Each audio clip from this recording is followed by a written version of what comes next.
सत्ता में बैठे वो लोग हैं जो ओबीसी का नाम लेकर के ओबीसी लोगों को छोटा लालच दे करके सत्ता में बैठे, और आज जो उनके हक की बात आती है तो वहां पे फाइट करनी चाहिए थे सुप्रीम कोर्ट के अंदर, वो मौन करके बैठ गए। इससे साफ पता है कि इनकी मानसिकता सही नहीं है, किसी भी एंगल से ये ओबीसी के नाम पे सत्ता में बना रहना चाहते हैं, लेकिन ओबीसी समाज को हक अधिकार नहीं देना चाहते। तमाम जातियों के लोग हैं, तमाम जो संगठन के लोग हैं, वो बाहर जब तक निकल के नहीं आएंगे ये हक अधिकार देने वाले नहीं है। ये वही बाबरी मस्जिद पे जब मंडल आयोग की रिपोर्ट लगी तो ये कमंडल लेकर निकलने वाले लोग हैं। इस बात को हमने समझना पड़ेगा, अन्यथा ये आज फिर हमारे साथ वो काम कर देंगे जो किसी भी खाने के हम नहीं बचेंगे। तमाम इस देश के लोगों को ये जो बिल आया है इस बिल का सपोर्ट करना चाहिए। सुप्रीम कोर्ट ने रोक लगाया है इस बिल को लेकर, तो कुछ सोच समझ करके ही लगाए होंगे। कोई सोच समझ के नहीं लगा, कोर्ट पर भरोसा नहीं, हमने बिल्कुल भी भरोसा नहीं है। अगर सुप्रीम कोर्ट नहीं है भरोसा, अगर सुप्रीम कोर्ट के अंदर कोलिजियम सिस्टम के माध्यम से अगर नहीं आते तो हमारे को भरोसा होता। वहां पिछड़े वर्ग के भी होते, वहां अल्पसंख्यक के भी होते, वहां महिलाएं भी होती, तो हमारे को पता होता कि यहाँ हमारे साथ न्याय होगा। वहां न्याय प्रणाली करने का उनका कोई मकसद ही नहीं है। आप कैसे कह रहे हो, क्यों नहीं आवाज उठाएं? जब हमारे हकों पे हथौड़ा चले, हमारे हकों पे हथियार चलाए जाए और हम सुप्रीम कोर्ट की जय जयकार करते रहे, अब वो जमाना नहीं है। अब पढ़े लिखे पहली जनरेशन हमारी दिल्ली यूनिवर्सिटियों के अंदर पहुंची है, और इस देश के अंदर 85% लोग नहीं, आपको 90 से 95% लोग इनके हलक में हाथ डाल के जुबान निकालने का काम करेंगे। यूजीसी बिल लागू करवा के रहेंगे। इनकी जो तानाशाही है, इन्होंने जितने को जेलों में डालना है डाल करके देख लेने, हिलने वाले नहीं है। 90 नहीं है, 2026 में हम खड़े हैं। यूजीसी को लेकर कहा जा रहा है जब लागू हो जाएगा तो कुछ लोग जो है गुंडई पे उतर जाएंगे यूनिवर्सिटी के अंदर, कॉलेज के अंदर। अच्छा, आज आप हमारे को पीटते हो, आज हमारे को पढ़ने नहीं देते हो, ये सही है? अरे वही जो इस देश के अंदर मड़ाईदार पदों पे जनेऊधारी, तिलकधारी, चूटियाधारी, वही तो सबका इस देश का बेड़ा गर्क कर रहे हैं। अगर उनके अंदर सामाजिक न्याय होता, उनके अंदर सामाजिक चरित्र होता, तो शायद आज इक्वलिटी की बात होती, भाईचारे की बात होती, समानता की बात होती। इन्होंने कब कब किस किस को लड़ाया, कब कब किसकी रेहड़ी पे, किसकी दुकान पे कैसे नाम लिखवाए, सब देखता है देश। राम को लेके आने वाले आज यूजीसी के बिल पे क्या सांप सूंघ गया तुमको, क्या सांप डस गया, क्या जमीन में दफन हो गए? बेशर्मो, कम से कम इसको लागू करवाओ, तब पता होता कि ओबीसी प्रधानमंत्री है। ओबीसी प्रधानमंत्री आज कहाँ है? आज दिखाई नहीं दे रहे। ये बात सोचने लायक है, समझने लायक है। तमाम इस देश के लोगों को एकजुट होकर मैं एक और कहना चाहता हूं, जो जातीय संगठनों के प्रधान हैं, जो अपने अपने संगठनों के नेता और बाहुबली बने हुए हैं, उनको शर्म आनी चाहिए। अगर आप आगे नहीं आए तो तुम्हारे को भी एक दिन आपके औलादों के सामने, आपके सामने लोग क्या कहेंगे ये देख लेना। वो वक्त है। आप 5 लाख, 10 लाख, 20 लाख लेकर के समाज के नाम पे, चंदे के नाम पे, ब्याह शादी के नाम पर, और आप घर बैठ जाते हो। आपकी हैसियत औकात नहीं रहती कि आका को हम कुछ बोल दें। संविधान के नाम पर, बाबा साहब के नाम पर क्या आप लोग हुड़दंगा ही मचाएंगे? हम संविधान के नाम पे, अरे कौन कर रहा है इस देश के अंदर?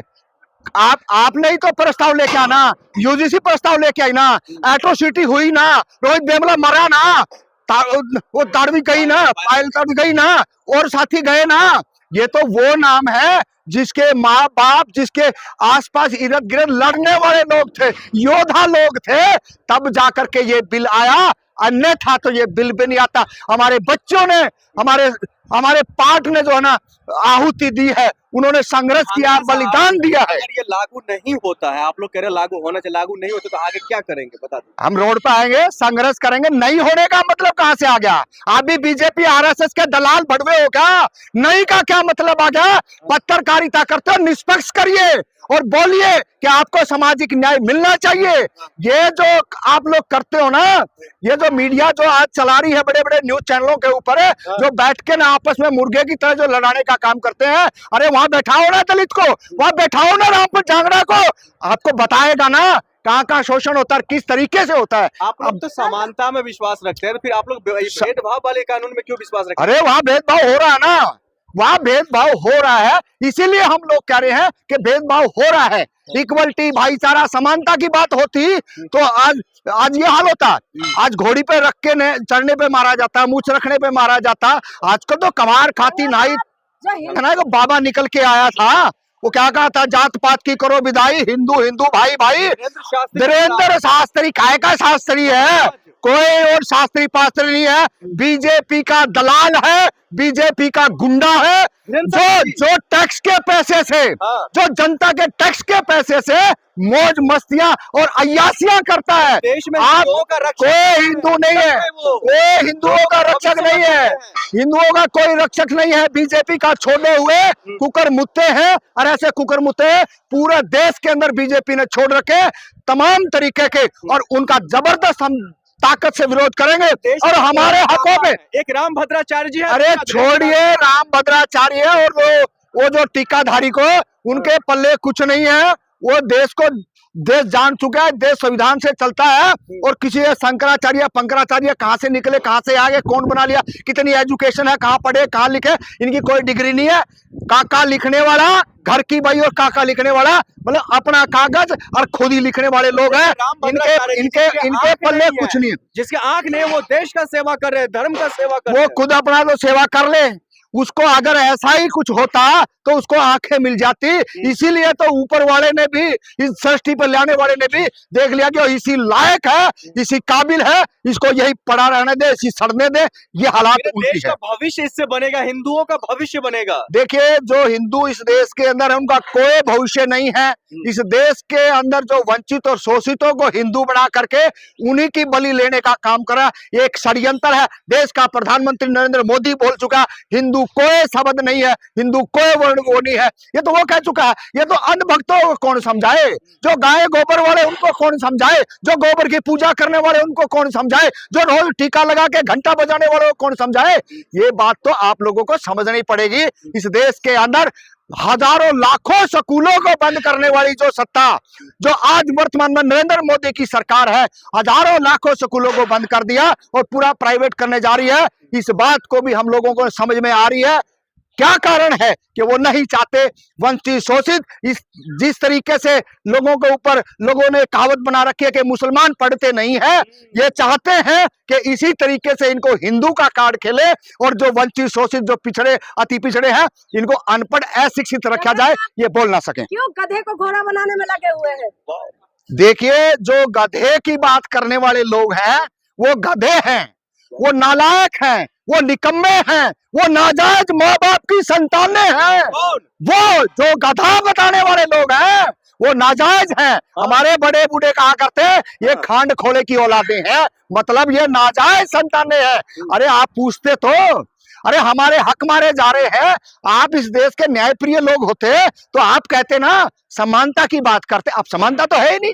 सारे इस देश का एक एक व्यक्ति को इस बात का पता है कि कौन इस देश के अंदर वंचित शोषितों के हकों का मारने का काम कर रहा है। लेकिन सवाल वही आ रहा है कि इतना डराया गया, इतना धमकाया गया, इतना दबाया गया कि आज लोगों की हिम्मत नहीं रही। और हम फिर भी कह रहे हैं, इस देश के अंदर अगर एक तरफ से, एक गांव से, एक शहर से, एक ढाणी से, एक कॉलोनी से अगर 50-50 लोगों की गैदरिंग भी अगर निकल गई तो वह पेशाब करेंगे, ये पेशाब में देश में भेज जाएंगे। हम दंगा नहीं करना चाह रहे, हम हक अधिकार की बात कर रहे। दंगा तो वो कर रहे हैं। अरे यूजीसी का बिल लागू होना था और क्या षड्यंत्र रचा, 10-10 लोग, 15-15 लोग ज्ञापन देने चल पड़े। इस देश के जो टैक्स के पैसे आया उसका बर्बाद करवा रहे हैं। इस देश के अंदर पार्लियामेंट चल रही है उसका पैसे का बर्बाद करवा रहे हैं। कोर्टें जो चल रही हैं उसका पैसे का बर्बाद कर रहे हैं। अरे भाई, जिसको नहीं मिला है, आपको डर हो गया, आपको हैसियत से डर हो गया, आपको सामाजिक न्याय से डर हो गया है। ये तो आपका अपना चरित्र बता रहा है कि आपने सदियों से इनके साथ भेदभाव किया है, छुआछात की है, इनके साथ एट्रोसिटी की है, और अब तो टाइट और होगा उससे पहले आपने पूरे के पूरी गिरफ्त रची है। और आपके साथ देखिए ठाकुरों में भी है और वैश्य समाज से भी है, ऐसा नहीं है। सामाजिक न्याय के लोग अच्छे भी हैं, हम उनका समर्थन भी करते हैं। आपको सबसे नफरत ही है, बाबाओं से आपको दिक्कत है, धीरेन्द्र शास्त्री जी से दिक्कत है, सरकार से दिक्कत है, फिर आपको मोहब्बत किससे है? मोहब्बत सामाजिक न्याय की जो बात करने वाले लोग, मोदी से नहीं। नहीं, मोदी जी से हमने नफरत कब करे हैं? हम तो कह रहे हैं बिल पास करवाइए ना, हम आपको गुलदस्ता देंगे, हम आपका स्वागतम करेंगे। जिस मानसिकता से बिल आया था उस मानसिकता से इसको लागू कराओ। अगर आपकी मानसिकता में ही कुछ गड़बड़ है, कुछ झोल है, वो हमने दिखा। रुकावट कौन आ रहा है इसमें? रुकावट के तौर पे रुकावट वही आ रहे हैं जिसका हम बार बार चुटियाधारी, जनेऊधारी, तिलकधारी कह रहे हैं, वही है रुकावटधारी।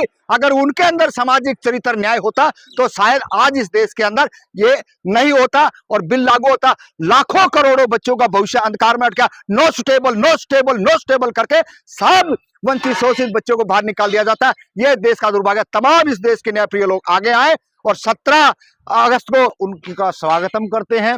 और ये सत्य है, साक्षी महाराज नहीं है, तमाम और नेताओं ने भी बोला है कि जब आप 3%, 15% की जब बात आती है तो 85% बहुजनों को आप एक किनारे करके विधायक, MP, MLA नहीं बन सकते हैं। ये तो आज उन लोगों को सोचना चाहिए जो तमाम पीक पे मामला हुआ है। और ये नरेंद्र मोदी सरकार ने खुद जो UGC के बिल का समर्थन किया, सुप्रीम कोर्ट ने खुद जो ने ये कहा कि इनको न्याय मिलना चाहिए, लेकिन उसके बावजूद ये क्या षड्यंत्र रचा गया है OBC समाज के लिए कि आप एकदम से जो बैकफुट पे आ गए हैं। अरे सुप्रीम कोर्ट के अंदर कहना चाहिए था ना, वकीलों को बोलना चाहिए था ना कि ये वक्त की मांग है और ये तो 90 में मिल जाना चाहिए था इनको। शिक्षा में, नौकरियों में, राजनीतिक हिस्सेदारी में, जो बड़े बड़े इस देश के अंदर प्रोफेसरों की बात है, वाइस चांसलर की बात है, तमाम ऐसे जो शिक्षक स्थान है, वहां तो OBC का कोई भी व्यक्ति नहीं पहुंच रहा है। और कमाल की बात देखिए ना, साक्षी महाराज के बोलने के बाद में उससे पहले उमा भारती जी भी बोली है और तमाम ऐसे नेता थे जिन्होंने खुल के UGC का समर्थन किया। और स्वामी प्रसाद मौर्य ताकत लगा रहे हैं और जो ना हमारे चंद्रशेखर आजाद समाज पार्टी के नेता नगीना से सांसद जी भी बोल रहे हैं। तो हम इन तमाम लोगों का तो तहे दिल से धन्यवाद करते ही है, लेकिन उन लोगों को भी कहना चाहते हैं जो जातीय संगठन बना करके, जो जातीय फायदा लेकर के जो सत्ता में बैठे हैं, उनसे कि आप UGC के मामले पे, अपने हक अधिकारों के मामले पे, अरे आपके बच्चे पहली वो पीढ़ी है जो इस देश के अंदर जो बड़ी बड़ी यूनिवर्सिटियों के अंदर गए हैं, जो बड़े बड़े कॉलेजों के अंदर गए हैं, जो आज जो कुछ बनना चाहते हैं, जो बड़ी हिम्मत और लगन के साथ वहां पहुंचे हैं, लेकिन आज उनको नो स्टेबल कहकर निकाल दिया जाता है। तो आपको कब सद्बुद्धि आएगी? कब आप 5 लाख पे, 10 लाख पे, 15 लाख पे अपने आप को ये तालिबानियों के, ये जो RSS और BJP के यहाँ गिरवी रखोगे? इस बात को OBC समाज के लोगों ने, वंचित और शोषित लोगों ने समझना पड़ेगा। अगर आज ये भूल हो गई तो समझ लो 90 से आज हम 26 में खड़े हैं। ये 30 साल का, 26 साल का जो 35 साल का जो गैप है, ये भरपाई होना बड़ा मुश्किल हो जाएगा। तमाम इस देश के लोगों को, तमाम न्यायप्रिय लोगों को हम कहते हैं कि आप आइए। क्या हुआ आज यूनिवर्सिटियों के अंदर? कितना बुरा हाल हो रहा है। जो छात्र अपने हक के लिए लड़ रहे हैं, उनके पेरेंट्स क्या कर रहे हैं? अरे आपने इतना पैसा लगाया है, बच्चे को वहां पहुंचा है, और आज जब वो प्रोटेस्ट करते हैं तो जुल्म की बात, इतना अत्याचार पिछली कभी भी सरकारों में नहीं हुआ। इन्होंने जाकर के मुकदमे करके जेलों में डालने का प्रयास कर रहे हैं। इससे शर्मनाक कोई भी इस देश का प्रधानमंत्री नहीं रहा है। हम फिर भी कहना चाहते हैं, अगर OBC के नाम पर इस देश का प्रधानमंत्री अगर बना है तो OBC की सद्बुद्धि लेनी पड़ेगी। और UGC बिल को अगर लागू नहीं किया तो इस देश के अंदर 3% लोगों का आप देख लिए देश निकाला ना हो जाए तो हम चैलेंज देके कहते हैं, क्योंकि आप हर जगह पे माल मलाई खा रहे हैं, कोई सतान आप नहीं छोड़ रहा। अरे UGC के बिल के अंदर कितनी खामियां बताई हैं, क्यों बताई गई है? आप उसको लागू करें ताकि इस देश के अंदर वंचित शोषित तबके को भी सामाजिक न्याय मिल सके, और इसकी लड़ाई जारी रहेगी। और बहुत जल्दी आपके तमाम साथियों के माध्यम से कहना रहे हैं, 17 अप्रैल को अभी फिर हम आ रहे हैं जंतर मंतर के ऊपर, और तमाम साथी आए। चक्कर लगाते रहेंगे जंतर मंतर का। जंतर मंतर से ही देश की आवाज बनती है, और देश के अंदर तमाम साथी वहां आए, और आने के बाद में इन तालिबानियों को सीधा करें। इन तालिबानियों को हम बता देंगे कि आप क्या कहना चाहते हो, क्यों हमारे हकों पर डकैती डालना चाहते हो। अब बस की बात नहीं है, बर्दाश्त नहीं करेंगे किसी भी कीमत पर। अरे हमने ऐसे ऐसे लोग देखे हैं, 5 5 लोग आकर के चूटियाधारी जनेऊधारी और डीसी को ज्ञापन देते हैं। ये 85% लोगों को शर्म आनी चाहिए अपने हक अधिकारों के लिए, अपनी आने वाली औलादों के लिए। आपको आगे जब तक आप नहीं आओगे तो इस देश के अंदर ये लोग हमको बिल्कुल जो न दफन करके छोड़ देंगे। तालिबानी